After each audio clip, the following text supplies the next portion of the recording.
Hello friends, myself Vicky Rajput. આજે આપણે ધોરણ 12 વિષયનામાંના મૂળ તત્વો ભાગ 1 એનું પ્રકરણ નંબર 1 ભાગીદારી વિષય પ્રવેશ એનો આજે ફર્સ્ટ વિડિયો આપણે જોઈશું. તો આજે આપણે સૌથી પહેલા જોઈશું ભાગીદારી એટલે શું. તો કે ભાગીદારી એ એવી વ્યક્તિઓ વચ્ચેનો સંબંધ છે કે જેઓ બધા દ્વારા અથવા બધા વતી તેમનામાંની કોઈ એક વ્યક્તિ દ્વારા ચલાવતા ધંધાનો નફો વહેંચવા સંમત થયા. વ્યાખ્યાને સમજીએ. એવી વ્યક્તિઓનો મતલબ કે અહીંયા બે કે તેથી વધુ વ્યક્તિઓ જોડાઈ શકે છે. બીજું, જેઓ બધા દ્વારા અથવા બધા વતી તેમનામાંની કોઈ એક વ્યક્તિ દ્વારા. એનો મતલબ શું થશે કે જે ભાગીદારી પેઢી હશે ને એનું સંચાલન કાં તો બધા ભેગા મળીને કરશે અથવા તો પછી બધામાંથી કોઈ એક વ્યક્તિ દ્વારા બધાના સહમતિથી કોઈ એક વ્યક્તિને ચૂનવામાં આવશે કે જે એનું સંચાલન કરશે અને ચલાવતા ધંધાનો નફો વહેંચવા સંમત થયા હોય કે નફો એ પરસ્પર એકબીજાને વહેંચશે. તો આમ ભાગીદારીની વ્યાખ્યા ક્લિયર થવી જોઈએ કે ભાગીદારી એ એવી વ્યક્તિઓ વચ્ચેનો સંબંધ છે કે જેઓ બધા દ્વારા અથવા બધા વતી તેમનામાંની કોઈ એક વ્યક્તિ દ્વારા ચલાવતા ધંધાનો નફો વહેંચવા માટે સંમત થયા હોય. આ ભાગીદારીની વ્યાખ્યા છે. હવે કંપની ધારા 2014 ના મુજબ ભાગીદારોની મહત્તમ સંખ્યા અહીંયા કીધેલી છે કે મેક્સિમમ 50 સંખ્યા થઈ શકે છે. આ નિયમ 10 મુજબ જે આવેલું છે કંપની ધારા 2014 માં, જેમાં મહત્તમ સંખ્યા એટલે કે મેક્સિમમ કેટલા ભાગીદારો હોઈ શકે તો કે 50 ભાગીદારો હોઈ શકે.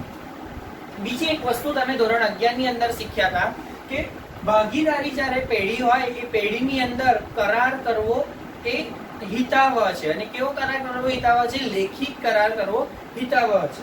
પણ હવે ઘણી વાર એવું બનતું હોય છે કે ભાગીદારો જે છે એ લેખિત કરાર કરતા નથી. તો હવે જ્યારે ભાગીદારો વચ્ચે કોઈ લેખિત કરાર ન હોય ત્યારે કઈ કઈ સિચ્યુએશન અહીંયા ઊભી થશે અકાઉન્ટની અંદર એ આપણે અહીંયા જોઈશું. પણ એ પહેલા એક વાત હું કહી દઉં કે જો ભાગીદારો વચ્ચે લેખિત કરાર હોય તો દરેકે દરેક વસ્તુ જે પ્રમાણે કરારમાં લખી હશે તે જ પ્રમાણે થશે. જેમ કે મૂડી પર વ્યાજ જો કરારની અંદર આપવાનું લખ્યું હશે, ઉપાડ પર વ્યાજ આપવાનું લખ્યું હશે, પગાર, મહેનતાણું, બોનસ આ બધું જો કરારની અંદર હશે તો આપવાનું, નહીં લખ્યું હોય તો નથી આપવાનું. પણ જો કરાર હશે જ નહીં તો શું કરવાનું તેની સિચ્યુએશન કે જો કરાર નથી ભાગીદારો વચ્ચે તો મૂડી પરસ્પર સમજૂતીથી નક્કી થાય છે. પરસ્પર સમજૂતીથી નક્કી થાય છે એનો મતલબ શું થશે અહીંયા કે ભાગીદારો અંદર નક્કી કરશે કે કયો ભાગીદાર કેટલી મૂડી લઈને આવશે, કોણ વધારે મૂડી લાવશે, કોણ ઓછી મૂડી લાવશે, એ રીતે પરસ્પર સમજૂતીથી નક્કી કરશે. બીજું, દરેક ભાગીદારે મૂડી લાવવી ફરજિયાત નથી. આ વસ્તુ અહીંયા સૌથી ઇમ્પોર્ટન્ટ છે, ધ્યાનમાં રાખવાની કે 3 ભાગીદારો છે A, B અને C. હવે A ભાગીદાર જે છે 50,000 લઈને આવે છે, B ભાગીદાર 50,000 લઈને આવે છે, તો જરૂરી નથી કે C એ પણ 50,000 લાવવાના. એ મૂડી નહીં પણ લાવે તો પણ એ પેઢીનો ભાગીદાર કહેવાશે અને નફામાં પણ એ ભાગીદાર કહેવાશે.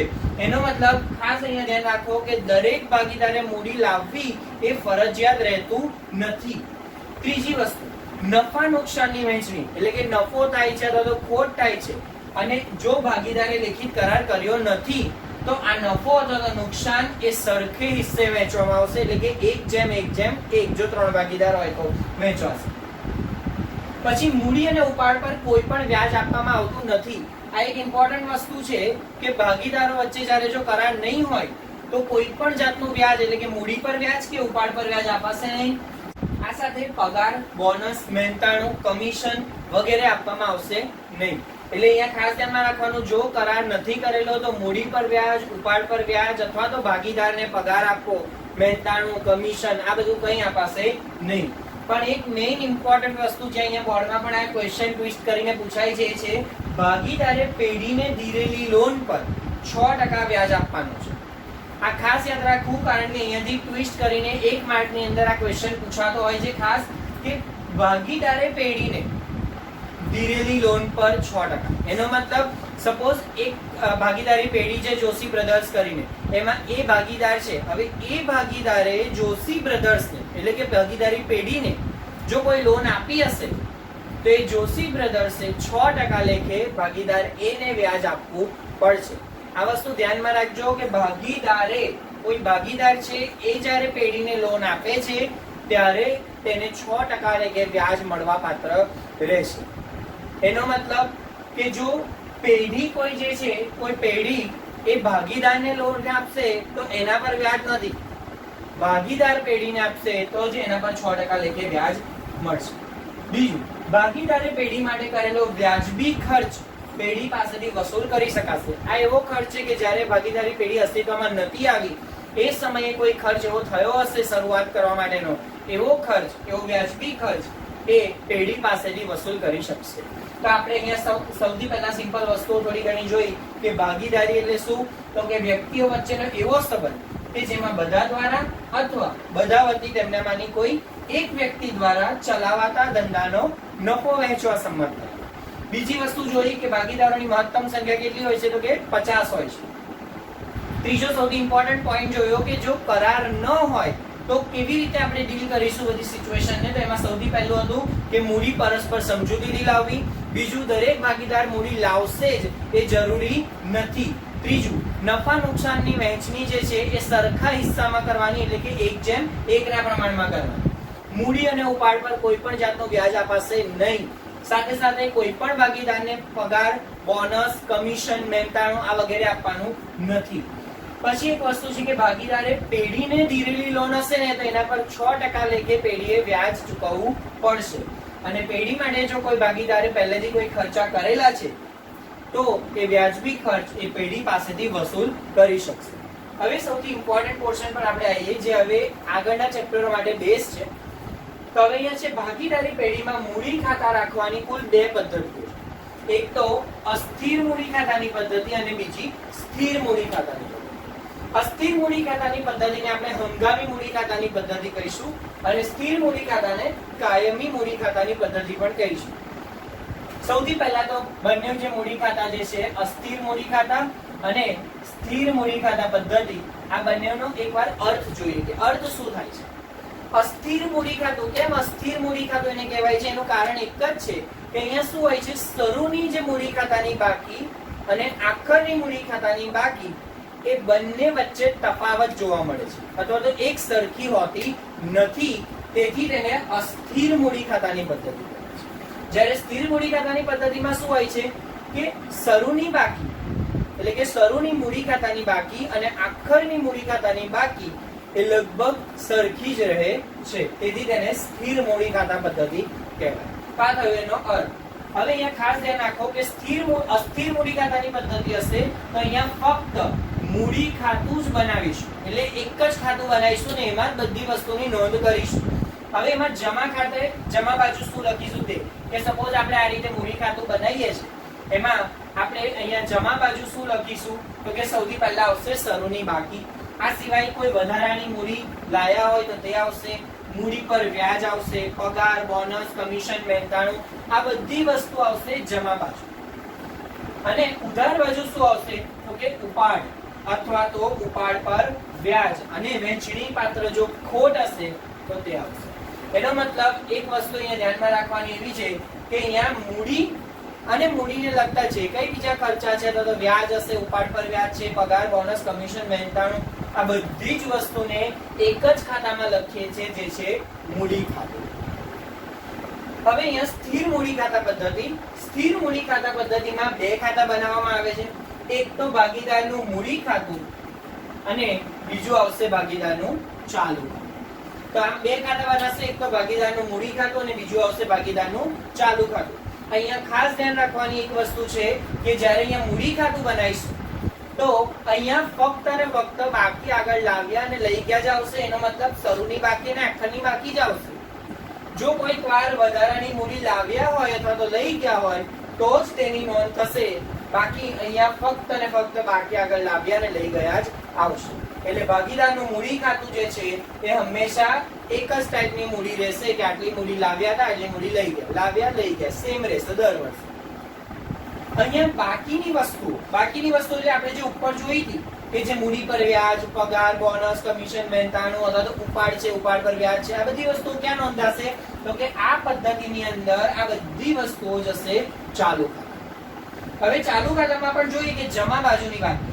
તો જમા બાજુમાં સૌથી પહેલા આવશે જો ચાલુ ખાતાની શરૂની બાકી જમા હોય તો ત્યાં આવશે. મૂડી પર વ્યાજ આવશે. ચાલુ ખાતાની જમા બાકીનું વ્યાજ, પગાર, બોનસ, કમિશન, મહેનતાણું અથવા તો કોઈ નફો, વહેંચણી પાત્ર નફો થયો છે એ આવશે. નફા નુકસાન ફાળવણી અહીંયા લખ્યું છે. નફા નુકસાન ફાળવણી વિશે ડિટેલમાં આપણે માહિતી આગળના લેક્ચરમાં જોઈએ છે. પછી આ સિવાય બાકી આગળ લઈ ગયા. આ જ રીતે ઉધાર બાજુ પર ઉપાડ પર વ્યાજ, ચાલુ ખાતાની ઉધાર બાકીનું વ્યાજ અથવા નફા નુકસાન ફાળવણીમાંથી જો ખોટ આવી હશે તો એ અહીંયા આવશે.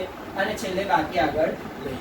એનો અર્થ એવો થાય છે કે જે વસ્તુઓ આપણે અહીંયા મૂડી સિવાયની જેટલી વસ્તુઓ આપણે અહીંયા જ્યાં લખતા હતા એ બધી જ વસ્તુઓ ત્યાં ને ત્યાં, એટલે કે જમા હતી તો જમા, ઉધાર હતો ઉધાર, પણ કયા ખાતામાં અહીંયા નોંધાશે? ચાલુ ખાતા. બીજી એક વસ્તુ, હવે આના પરથી આ જે મૂડી ખાતા જે છે બે, અસ્થિર મૂડી ખાતા અને સ્થિર મૂડી ખાતા, એનો એક તફાવત પૂછી શકાય. તો હવે તફાવત પૂછાય તો મુખ્ય એના જે પોઈન્ટ છે એ જોઈ લઈએ આપણે એકવાર. ઓવરઓલ આખો આવી જશે. જેમાં સૌથી પહેલો એનો અર્થ, તો અસ્થિર મૂડી ખાતા પદ્ધતિ કેમ અસ્થિર મૂડી ખાતા કહેવાય છે? એનું કારણ છે કે અહીંયા શરૂની અને આખરની મૂડી વચ્ચે તફાવત જોવા મળે છે, જ્યારે અહીંયા સ્થિર મૂડી ખાતા પદ્ધતિમાં શરૂની બાકી અને આખરની મૂડીની બાકીમાં કોઈ તફાવત જોવા મળતો નથી. બીજો એક પોઈન્ટ લઈ શકાય કે અહીંયા પાકા સરવૈયામાં મૂડી દેવા બાજુ એને દર્શાવવામાં આવે છે. જો સ્થિર મૂડી ખાતા પદ્ધતિ હશે ને તો એમાં મૂડીની હંમેશા જમા બાકી હશે, અને જમા બાકી હશે એટલે એને પાકા સરવાળામાં મૂડી દેવા બાજુ. ચાલુ ખાતામાં જનરલી એવું નથી હોતું. ચાલુ ખાતામાં કદાચ જમા બાકી હોય તો એ પાકા સરવાળામાં મૂડી દેવા, અને ઉધાર બાકી હોય તો પાકા સરવાળામાં મિલકત લેણા બાજુ. અસ્થિર મૂડી ખાતાની વાત કરીએ તો એની જનરલી તો જમા બાકી જ હોય છે, પણ કોઈક એવા રેર કેસની અંદર ઉધાર બાકી આવી શકે છે. બીજી વસ્તુ, જો કાયમી ફેરફાર ન થાય તો મૂડી પર વ્યાજ સરખું રહે છે. આ વસ્તુ ઇમ્પોર્ટન્ટ છે કે સ્થિર મૂડી ખાતા પદ્ધતિમાં મૂડી પર વ્યાજ સરખું રહેશે, જ્યારે અસ્થિર મૂડી ખાતા પદ્ધતિની અંદર મૂડી પર વ્યાજ દર વર્ષે બદલાશે. અને સ્થિર મૂડી ખાતાની હંમેશા જમા બાકી હોય છે, જ્યારે અસ્થિર મૂડી ખાતાની જમા અથવા તો ઉધાર બાકી હોઈ શકે. તો હવે આપણે જોઈશું નફા નુકસાન ફાળવણી. નફા નુકસાન ફાળવણી ખાતું, નફા નુકસાન ખાતું જે આપણે બનાવીએ છીએ, જે વેપાર અને પછી નફા નુકસાન બનાવીએ, તેવા નફા નુકસાન ખાતું તૈયાર કર્યા બાદ ભાગીદારો વચ્ચે નફો કે નુકસાન વહેંચવા તૈયાર કરાતું ખાતું. કે પહેલા શું હતું, આપણે જે કંપનીના આપણે જોયા વાર્ષિક હિસાબો, ઓલરેડી તમે 11મા ધોરણમાં ભણીને આવ્યા છો. તેમાં શું હતું કે જેવું તમે નફા નુકસાનમાંથી જે નફો કે ખોટ આવતું હતું એ સીધું પાકા સરવાળામાં લઈ જવાનું. પરંતુ અહીંયા એવું નથી થતું. કેમ? તો કે અહીંયા ભાગીદારો છે, એક કરતા વધારે વ્યક્તિઓ છે, તો હવે એમને ફાળવવા, એમને ભાગ કઈ રીતે આપવાનો? તો એના માટે જે નફા નુકસાન ખાતું બનશે એના પછી નફા નુકસાન ફાળવણી ખાતું બનશે. સામાન્ય રીતે ભાગીદારે પેઢી તૈયાર કરે છે. આ કોણ બનાવશે? નફા નુકસાન ફાળવણી ખાતું કોણ બનાવશે? ભાગીદારી પેઢી બનાવશે. ત્રીજું, નફા નુકસાન ફાળવણી ખાતાની શરૂઆતમાં નફા નુકસાન ખાતાથી શોધેલ ચોખ્ખો નફો કે ખોટ દર્શાવવામાં આવે છે. એનો અર્થ અહીંયા શું થાય છે કે જ્યારે નફા નુકસાન ફાળવણી ખાતાની શરૂઆત હોય છે તો એ શરૂઆત ક્યાંથી થાય છે ખાતાની? સૌથી પહેલા એમાં શું બતાવશે? જે નફા નુકસાન ખાતું હશે ને એમાંથી જે કઈ આપણે ચોખ્ખો નફો અથવા ચોખ્ખી ખોટ જે કઈ લાયા હશે એ અહીંયા બતાવીશું. હવે નફા નુકસાન ખાતાની ઉધાર બાજુ અને જમા બાજુ પર શું બતાવવામાં આવે છે તે જોઈએ. નફા નુકસાન ફાળવણી ખાતાની, તો નફા નુકસાન ફાળવણી ખાતાની ઉધાર બાજુ પર આવશે મૂડી પર વ્યાજ, ચાલુ ખાતાની જમા બાકીનું વ્યાજ, પગાર, બોનસ, કમિશન, મહેનતાણ. જ્યારે જમા બાજુ પર આવશે ઉપાડ પર વ્યાજ, ચાલુ ખાતાની ઉધાર બાકીનું વ્યાજ. ઇન શોર્ટ એવું કહીએ કે જે વસ્તુ આપણે મૂડી અથવા તો ચાલુ ખાતાની ઉધાર બાજુ બતાવી હશે ને એ બધી જ વસ્તુ અહીંયા જમા બાજુ આવશે ફાળવણી ખાતામાં, અને જે વસ્તુ ત્યાં જમા બાજુ બતાવી છે એ વસ્તુ અહીંયા ફાળવણી ખાતાની ઉધાર બાજુ આવશે. એટલે એક વસ્તુ ખાસ ધ્યાન રાખવાનું છે કે નફા નુકસાન ફાળવણી અને મૂડી અને ચાલુ ખાતું એ ટોટલી એકબીજાથી ઓપોઝિટ છે. જે વસ્તુ પહેલામાં જમા છે તે અહીંયા ઉધાર છે, જે અહીંયા ઉધાર છે ત્યાં જમા છે. ક્લિયર? આ ખાતા પરથી વહેંચણી પાત્ર નફો કે ખોટ મળશે. આપણને શું મળશે? આ ખાતું તૈયાર કરશું તો આપણને શું મળશે? વહેંચણી પાત્ર નફો અથવા તો ખોટ, જે તેમના નફા નુકસાન પ્રમાણમાં વહેંચાશે. આપણે અગાઉ પણ જોયું છે, જો કરારમાં લખેલું હશે કે 5:3:2 માં વેચો, 2:3 માં વેચો તો એ પ્રમાણે વેચીશું. જો પણ કરાર જ નથી તો 1:1 માં એને વેચી દઈશું. ઇન શોર્ટ આ થયું નફા નુકસાન ફાળવણી ખાતાની માહિતી કે જે નફા નુકસાન તૈયાર કર્યા પછી બનાવવામાં આવે છે. સામાન્ય રીતે કોણ બનાવે છે તો કે ભાગીદારી પેઢી બનાવે છે આ વસ્તુ. પછી તો કે ફાળવણી ખાતાની શરૂઆતમાં નફા નુકસાન ખાતાથી શોધેલ ચોખ્ખો નફો અથવા તો ખોટ દર્શાવવામાં આવે છે. ઉધાર બાજુ અને જમા બાજુની વિગતો આપણે જોઈ અને આના પરથી આપણને શું મળે છે તો કે વહેંચણી પાત્ર નફો અથવા તો વહેંચણી પાત્ર ખોટ અને કયા પ્રમાણમાં વહેંચાશે એમના નફા નુકસાનના પ્રમાણમાં. હવે અહીંયા કેટલીક આમનોંધો આપણે લખી છે તે આમનોંધોને વિગતવાર જોઈએ. સૌથી પહેલી આમનોંધ છે મૂડી પર વ્યાજ. તો કે મૂડી પર વ્યાજ જે છે તો મૂડી પર વ્યાજ કેવી રીતનું હોય કે મૂડી આપણાને ધંધાને આપણે ધંધો જેવું સમજો કે ધંધાને મૂડી મળી છે તો મૂડી પર વ્યાજ આપણે આપવાનું થશે. ઇન શોર્ટ આપણા માટે શું થયું એક જાતનો ખર્ચ થયો. તેના ખાતે ઉધાર કરો તે ભાગીદારોના ચાલુ મૂડી. પણ હવે વર્ષ પૂરું થવા આવ્યું તો આપણે આ ખાતું બંધ કરવું પડશે એટલે નફા નુકસાન ફાળવણી ખાતે ઉધાર તે મૂડી પર વ્યાજ. બીજી આમ પગાર બોનસ કમિશન મહેનતાણું આ બધો ખર્ચ છે એટલે ઉધાર તે ભાગીદારના ચાલુ મૂડી ખાતે. બીજી આમ નોંધ છે એટલે વર્ષના અંતે આવશે નફા નુકસાન ફાળવણી ખાતે ઉધાર તે પગાર બોનસ કમિશન મહેનતાણા. ઇન શોર્ટ એક વસ્તુ ખાસ ધ્યાન રાખો કે જે કંઈ ખર્ચા છે ભાગીદારી પેઢી માટે એને ઉધાર કરી ભાગીદારોના ચાલુ મૂડી ખાતાની જમા બાજુ નોંધીશ અને એ જ વસ્તુ નફા નુકસાન ફાળવણીની ઉધાર બાજુ આવશે. ક્લિયર? જે આપણે અહીંયા પણ તમે જુઓ ઉધાર બાજુ ફાળવણી ખાતાની આ બધી વસ્તુ છે જે વસ્તુ અહીંયા આપણે જમામાં લખી છે. બીજી આમનોંધમાં જુઓ નફા નુકસાન ફાળવણીની ઉધાર એ મૂડી પર વ્યાજ ખાતું. મૂડી પર વ્યાજ અહીંયા શું છે ઉધાર છે. એવી રીતે અહીંયા તમે જો પગાર બોનસ કમિશન મહેનતાણું નફા નુકસાન ફાળવણીની ઉધાર તે બધા જમા ખાતે. આ બધી વસ્તુ અહીંયા ઉધાર બાજુ છે. હવે ઉપાડ પર વ્યાજ. ઉપાડ પર વ્યાજ એટલે શું? ઉપાડ એ ધંધાનો માલિક ધંધામાંથી કરતો હોય છે એટલે ઉપાડ પર વ્યાજ ધંધાને અથવા તો ભાગીદારી પેઢીને મળશે અહીંયા. એટલા માટે અહીંયા ભાગીદારોના ચાલુ મૂડી ખાતું ઉધાર થયું છે અને ઉપાડ પર વ્યાજ જમા થયું છે. અને બીજી આમ નોંધ ઉપાડ પર વ્યાજ ખાતે તે નફા નુકસાન ફાળવણી. સામાન્ય અનામતની આમ નોંધ જશે સીધી નફા નુકસાન ફાળવણી ખાતે ઉધાર તે સામાન્ય અનામત. અને હવે છેલ્લી આમ નોંધ જોઈએ કે હવે નફા નુકસાન ફાળવણી ખાતું જે છે એનો નફો અથવા તો ખોટ આવશે એને કેવી રીતે વહેંચીશું તો કે જે નફો હશે તો નફા નુકસાન ફાળવણી ખાતે ઉધાર તે ભાગીદારોના ચાલુ મૂડી ખાતે. એનો મતલબ ભાગીદારોના ચાલુ અથવા તો મૂડી ખાતાની જમા બાજુ નફો આવશે અને લખીશું આપણે નફા નુકસાન ફાળવણી. અને ખોટ હશે તો ઉધાર બાજુએ લખીશું કે નફા ભાગીદારોના મૂડી ચાલુ ખાતે ઉધાર તે નફા નુકસાન ફાળવણી ખાતે. આ થયું આખી આ જે મેઇન થોડી ઇમ્પોર્ટન્ટ આમ નોંધ હતી. જે આમ નોંધનો મેઇન યુઝ જે છે તમે સેકન્ડ ચેપ્ટર ની અંદર વધારે કરવાના છો. બીજી એક વસ્તુ નફા નુકસાન ફાળવણી ખાતાની માહિતી પણ જે અત્યારે તમે મેળવી છે એ બનાવવાનું વધારે જે પ્રેક્ટિકલ નોલેજ છે તમને સેકન્ડ ચેપ્ટર જે વાર્ષિક હિસાબોનું ચેપ્ટર જે છે એમાં આવશે. હવે એના માટે એક થોડી બેઝિક ગાઈડલાઈન આપી દઉં કે જે અત્યાર સુધી તમે શું કરતા હતા 3 જ ખાતા બનાવતા હતા વાર્ષિક હિસાબમાં.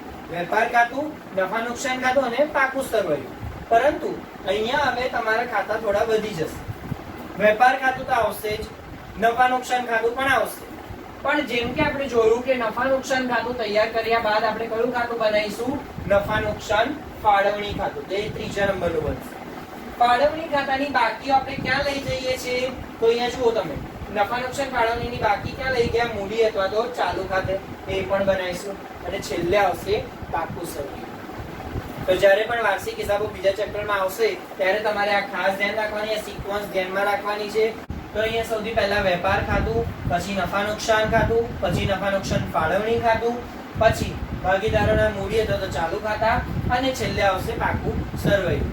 આ રીતે તમારા ફર્સ્ટ ચેપ્ટરની અંદર જેટલી પણ બેઝિક થિયરી હતી એ બેઝિક થિયરી આપણે અહીંયા લઈ લીધી છે. હવે નેક્સ્ટ વિડીયોની અંદર આપણે એ ફર્સ્ટ ચેપ્ટરના જે શોર્ટ એક્ઝામ્પલ જે છે જે 2 કે 3 માર્કની અંદર બોર્ડની અંદર પૂછાતા હોય છે એ હવે નેક્સ્ટ વિડીયોમાં આપણે જોઈશું. મિત્રો આજે આપણે જે આખા વિડીયોમાં જે જોઈ માહિતી એના બેઝ પર આપણે અહીંયા હોમવર્ક લખ્યું છે જે તમારે મને સબમિટ કરવા માટે મારા કોન્ટેક્ટ નંબર જે અહીંયા નીચે લિંકમાં લખેલું જ છે તે તમારે એના ઉપર મોકલી આપો.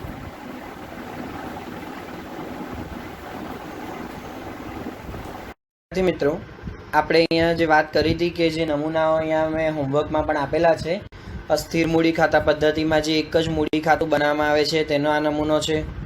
ત્યારબાદ બીજા આપણે જોઈએ તો કે આ ભાગીદારીના મૂડી ખાતા, જે સ્થિર મૂડી ખાતા પદ્ધતિમાં જે મૂડી ખાતું બનાવે છે તે આ રીતે બનાવવામાં આવે છે. અને એમાં જ જે બીજું ખાતું બનાવે છે ચાલુ ખાતું, એનો આ નમૂનો અહીંયા મૂકેલ છે. સાથે સાથે સ્થિર મૂડી ખાતા અને અસ્થિર મૂડી ખાતા પદ્ધતિનો જે તફાવત જે આપણે ઓલરેડી ડિસ્કસ કરી ચૂક્યા છે એ અહીંયા નોંધવામાં આપેલ છે અહીંયા. સાથે સાથે મેં અહીંયા નફા નુકસાન ફાળવણી ખાતાનો નમૂનો પણ એક મૂકેલ છે. અને એની સાથે છેલ્લો જે નફા નુકસાન ખાતું અને નફા નુકસાન ફાળવણી ખાતું, આનો તફાવત અહીંયા મૂકેલ છે. અને જો મિત્રો આપને આ વિડીયો પસંદ આવે તો આપની ચેનલ વિકી ક્લાસીસને લાઈક, શેર અને સબસ્ક્રાઈબ કરવાનું ભૂલશો નહીં.